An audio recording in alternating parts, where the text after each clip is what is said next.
Ok, la clase pasada estábamos asociando lo que es un espacio vectorial. Espacio vectorial. Lo estamos asociando a un grafo. ¿De acuerdo? Ya hablamos de los vectores XH, que son vectores con entradas unos o ceros, ¿de acuerdo? ¿Sale? Donde un 1 indica un 1 en la posición XY, si la arista EI pertenece al conjunto de aristas del grafo o del subgrafo, y un 0 y nos indica que I no pertenece al conjunto de aristas del subgrafo. ¿De acuerdo? Así definimos los vectores dentro del espacio vectorial. Definimos las sumas y las multiplicaciones como operaciones en módulo 2. Esto significa que hacemos la suma o la multiplicación de manera normal, ¿de acuerdo? Y después lo que hacíamos era dividirlo entre 2 y dejar como resultado el residuo, ¿de acuerdo? También hablamos de lo que era el número de vectores en el espacio vectorial, que el número de vectores es 2 a la m. Eso también nos está dando otra información, por ejemplo. Si tenemos que cada vector representa un subgrafo, entonces significa que tenemos 2 a la m subgrafos posibles. Por un lado, esto es el número de vectores y por otro lado también nos indica el número de subgrafos que son posibles construir, ¿de acuerdo?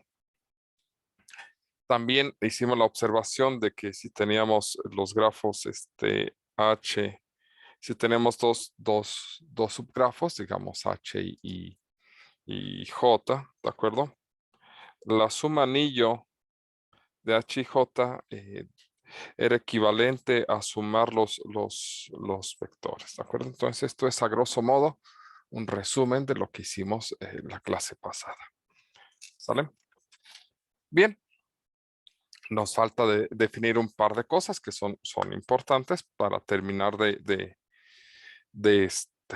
trabajar con los espacios vectoriales o terminar de definir el espacio vectorial, ¿de acuerdo? Una es la multiplicación por escalar, el punto número 3, la multiplicación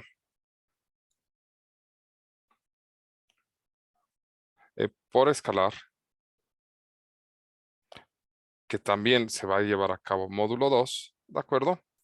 Em, dado C un escalar y XH un vector perteneciente al espacio vectorial generado por el grafo G, ¿de acuerdo? Entonces, el producto escalar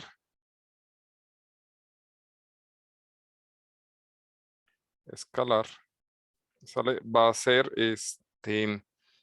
C por XH, donde esto sería C por X1, C por X2, y así hasta C, esa C quedó muy grande, C por XM, ¿de acuerdo? Tomando en cuenta que el grafo G tendrá tamaño M. Aquí es importante señalar que C, el campo para nuestro espacio vectorial, es decir, el conjunto de valores donde vamos a tomar los escalares, el campo, F, va a ser a lo más un subconjunto de los enteros, ¿de acuerdo? ¿A qué nos referimos que va a ser un subconjunto de los enteros?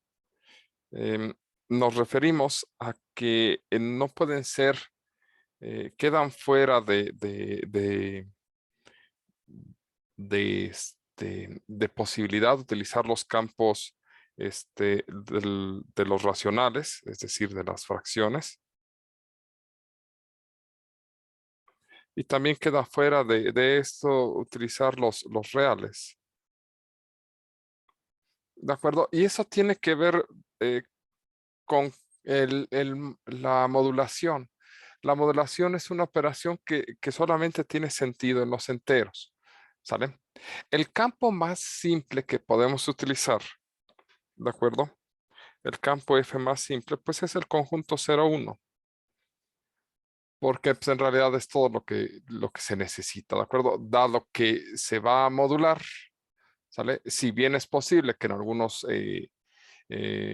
algunas operaciones, cuando extendamos el conjunto de resultados que se puede obtener, podamos ocupar un campo escalar más grande, en realidad el campo que requerimos para trabajar con esto pues, es 0,1. Porque este campo tiene el neutro multiplicativo, ¿de acuerdo? Y porque al final del día cualquier operación que hagamos, pues queremos que esté entre 0 y 1. Entonces, que sea 0, que sea 1, entonces la multiplicación por escalar con 0, 1 pues es más que suficiente. Y en lo general, pues los escalares que vamos a estar ocupando son 0 y 1. La característica es que si nosotros tomamos 1 por XH, pues nos da XH. Y 0 por XH es un grafo nulo. ¿De acuerdo? Ya. Es todo lo que estamos obteniendo. ¿Por qué? Pues porque multiplicaría todas las entradas por 0, obtendría el vector 0 y eso sería un grafo nulo. ¿De acuerdo? Y por último, una de las cosas que vamos a buscar en los espacios vectoriales es una base. ¿De acuerdo? Necesitamos una base. Necesitamos obtener una base del espacio vectorial. Rápidamente, recordemos a qué nos referimos con una base del espacio vectorial. Ustedes a estas alturas ya debieron de haber tomado un poco de cálculo vectorial. Entonces, si estamos trabajando en R3, ¿sale? Les dicen, pues mira, si tú tienes un punto en el espacio, un vector en el espacio, ¿sale? Con las direcciones X, Y y Z en este sentido, dicen, bueno, una base de este espacio vectorial es el conjunto de vectores I, el vector J y el vector K, ¿de acuerdo? Así cualquier vector que tú coloques, ¿sale? Por ejemplo, un vector B perteneciente a R3, sale con entradas Vx, Vy, Vz. V se puede escribir como una combinación lineal, ¿sale? De los escalares Vx por I más Vy por J más Vz por K. Donde los vectores IJK, el vector I es 1,0,0. El vector J es el vector 0,1,0. Y el vector K es 0,0,1. ¿Qué propiedad tiene la base o qué propiedades tiene la base? Que todo vector es el conjunto más pequeño de vectores, ¿sale? Em, que con el cual puedes escribir cualquier vector del espacio vectorial como combinación lineal de todos estos, ¿de acuerdo? Entonces, la forma de escribir un vector cualquiera en R3, pues puede ser de esta forma. Las bases no siempre son únicas, pueden tener diversas bases para un mismo espacio vectorial, ¿de acuerdo? Un De 11 a espacio... 31 de mayo, de 8 a 1. Acude a la clínica de displasia en la consulta externa de este hospital. Tienen de Ok, la a ver. carretera.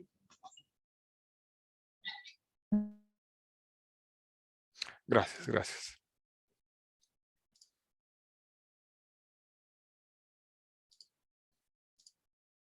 Ok, ¿en qué estamos? En que estamos hablando de las bases, ¿de acuerdo? Entonces, la idea de las bases es obtener un conjunto de vectores que nos permita describir mediante una combinación lineal cualquier vector dentro del espacio vectorial, ¿de acuerdo? En particular, nosotros hablaremos de una base de este espacio vectorial de la siguiente forma. El conjunto de vectores formados por los subgrafos inducidos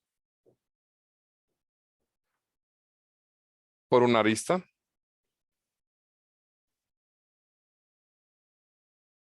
¿sale? Forma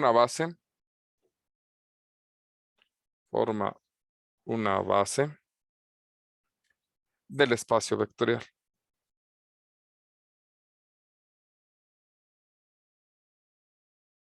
¿De acuerdo? A ver. Hagamos un pequeño grafo. Voy a hacerlo más pequeño que el de la clase anterior. Así, 1, 2, 3, 4. Vamos a poner pocas aristas. A ver, 1, 2, 3, 4, 5 aristas. Ahí está. Entonces, estas aristas se van a llamar 1, 2, 3, 4 y 5. Entonces, cualquier subgrafo de este grafo G, ¿de acuerdo? Va a tener va a estar relacionado por un vector de 5 entradas, ¿de acuerdo? Es decir, por ejemplo, un subgrafo que sea así, ¿sale? Digamos que este se llama H. H va a tener un vector XH con las entradas, que serán 0, 1, luego va de 3, que es 0, 1, 1. Este vector representa este subgrafo, dado que nos indica si la arista 1, 2, 3, 4 y 5 se encuentra o no en este subgrafo. Bueno, si nosotros empezamos a inducir las aristas, por ejemplo, este subgrafo ¿sale? Termina siendo inducido por la arista 1. Vamos a llamarlo X1. Este tendría un 1, 0, 0, 0, 0. ¿Sale? Ahora, este subgrafo, ¿sale? Vamos a llamarlo X2. Sería el subgrafo 0, 1, 0, 0, 0. Luego, de aquí, este subgrafo, que sería X3, sería 0, 0, 1, 0, 0. ¿Sale? Luego, para X4 podríamos tener el subgrafo inducido, de acá, que X4 sería 0, 0, 0, 1, 0. Y por último, yo creo que ahí sí ya cambiamos no, creo que sí va a tener que ser claro. O aquí está. Y este último, que sería E5, que sería X5, es 0,0,0,0,1. Estos 5 vectores son la base, ¿sale? Se les llamará base, ¿sale? Base del espacio vectorial asociado a este grafo. Y si observamos, XH es 0x1, porque la arista 1 no se encuentra, más 1 por x2, porque la arista 2 sí se encuentra en H, más 0 por x3, ¿sale? Porque la arista 3 no se encuentra en H, más 1 por x4, insisto, la arista 4 sí se encuentra en H, más 1 por x5, porque la arista 5 pues, se encuentra en H. Es decir, estamos construyendo H como la suma de todos los vectores de nuestra base del espacio vectorial, cada vector multiplicado por el escalar adecuado. En este caso, nuestro campo contiene ceros y unos, entonces un cero indica que ese vector no aporta nada a H y este apunta o aporta a H, ¿de acuerdo? Obviamente, recordemos que la suma de dos vectores es una suma anillo. Entonces, al multiplicarlo, un escalar o el 0 por un vector nos da un grafo nulo y un 1 por un vector nos da el mismo vector. Entonces sería, en el caso de x1 con x2, sería un grafo nulo más, más esta arista, pues simplemente el grafo nos daría con esta arista. Luego, al sumarle x3 a ese resultado, como es un grafo nulo, pues no aporta nada. El sumarle x4 con esta arista, lo que haría sería agregar esta otra arista porque no hay aristas en común. Y al sumarle x5 en una suma anillo, pues sería agregarle esta arista. La idea es que el que tengan un 1 multiplicado cada uno de los vectores nos va a estar indicando que se agrega, ¿de acuerdo? Y el que tenga un 0, pues nos indica que no agrega nada. Por eso es que nos genera E2, E4 y E5. Lo que teníamos está como U en este caso. ¿De acuerdo? Esa es la idea de construir una base. Simplemente lo que estamos diciendo es que se agrega y que no se agrega. ¿De acuerdo? Y con esto lo que tenemos ya es ahora sí un espacio vectorial definido. ¿Sale? Ya revisamos que cumple con todas las reglas. ¿De acuerdo? Ya interpretamos la suma por escalar, que es una suma anillo. Ya interpretamos el producto por escalar, que dado un, un campo así de cerrado, que nos contiene el 0 y el 1, nos da la identidad o nos obtenemos un grafo nulo y es todo lo que se obtiene. ¿Sale? Y ya obtuvimos una base del espacio vectorial. ¿De acuerdo? Con esto, ¿sale? Hemos definido el espacio vectorial y ahora tenemos que ver qué hacer con esos vectores, ¿de acuerdo? ¿Sale? Y para ello vamos a trabajar con una matriz, ¿sale? Que nos va a indicar la relación entre los vectores que nos indican las aristas que se encuentran y ahora el otro componente de los grafos, es decir, los vértices.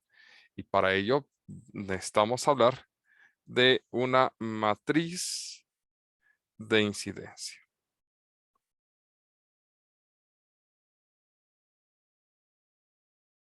¿De acuerdo? Ok. Eh, definición. Bueno, antes de continuar con la matriz de incidencia, ¿dudas eh,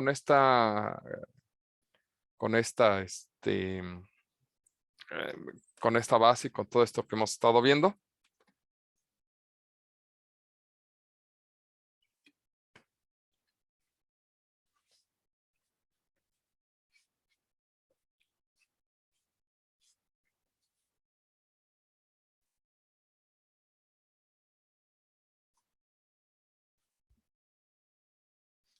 a ver, les propongo que veamos la matriz de incidencia y después hagamos algunas operaciones entre los vectores y la matriz de incidencia para indicar qué es lo que está sucediendo y por qué es que esto nos ayuda mucho.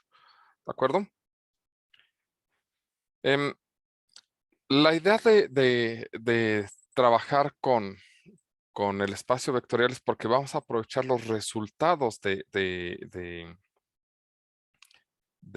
álgebra lineal. Entonces también hay que ir a revisar un poquito de álgebra lineal. Pero vamos a juntarlo con la matriz de incidencia para que veamos cómo se van a relacionar y qué es lo que nos va a aportar desde el punto de vista de trabajar con matrices, que eso le va a dar la vuelta a la parte del manejo de grafos. Entonces empecemos con esta definición. Sea G un grafo con n vértices, es decir, de orden n, y m aristas. Sea la matriz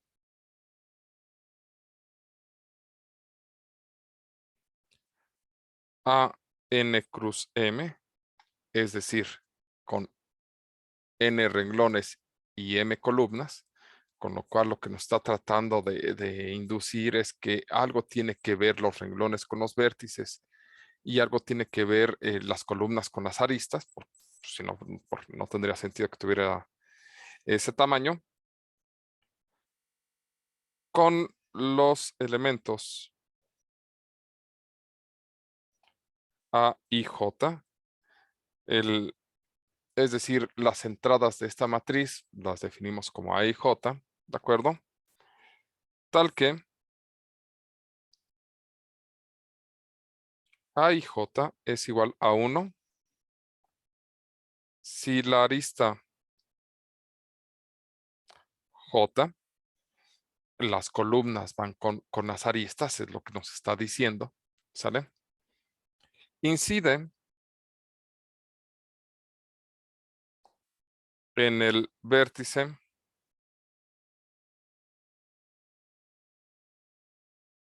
pi. Entonces, en efecto, los renglones van a ir con los vértices y las aristas con las columnas. Si la arista J, ¿sale?, tiene un vértice final en I, entonces diremos que hay un 1, ¿de acuerdo?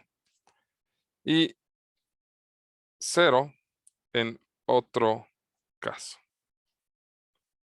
Ahí J es igual a 0 si no hay incidencia. Punto. ¿Sale? Entonces, A es llamada matriz de incidencia. Ok. Aquí nosotros en este grafo ya podemos construir cualquier vector. A partir de tener un subgrafo podemos construir cualquier vector. Ahora vamos a ver cómo nos quedaría la matriz de incidencia. Entonces vamos a recortarlo. Así, copiar. Para no abandonar este grafo. Y vamos a construir la matriz de incidencia. Voy a limpiar los subgrafos por el momento. Hay que considerar que todavía los tenemos en la parte de arriba.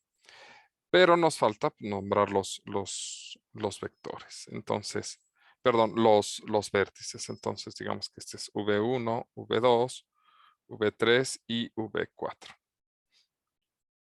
Bueno, la matriz de incidencia A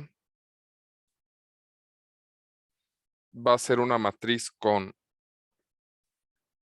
1, 2, 3 y 4 renglones y con 1, 2, 3, 4 y 5 columnas, ¿de acuerdo?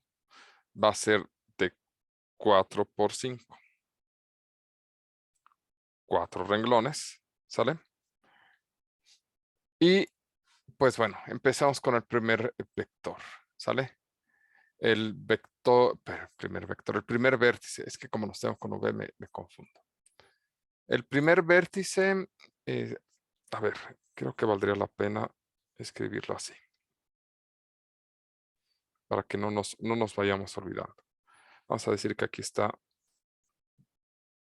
con este V1, V2, V3 y V4. Y ahora las columnas E1, E2, E3, E4 y E5. Ahí está. Eso nos va a ayudar mucho a entender qué es lo que estamos haciendo. Listo. Vamos a llenar esto rápidamente. Para el primer vértice, debería de ser 1, 0, 1, 1, 0. Porque las aristas 1, 3 y 4 inciden en B1. ¿Sale? En el vértice 2, nada más inciden la arista 1 y la arista 2, entonces sería 1, 1, 0, 0, 0. En la siguiente arista, perdón, el siguiente vértice son 2, 3 y 5, entonces la arista 1 no está, la 2 sí, la 3 sí, la 4 no y la 5 sí. ¿De acuerdo? Y por último, para el vértice 4, nada más son las 5 y la 4. Entonces, para la última, y ya no tengo más colores, son la 4 y la 5, entonces 0, 0, 0, 1, 1. Y esa sería nuestra matriz de incidencia. ¿De acuerdo? Ok. Vamos a dar una pausa. Regresaremos a analizar un poquito de las matrices de incidencia. ¿De acuerdo?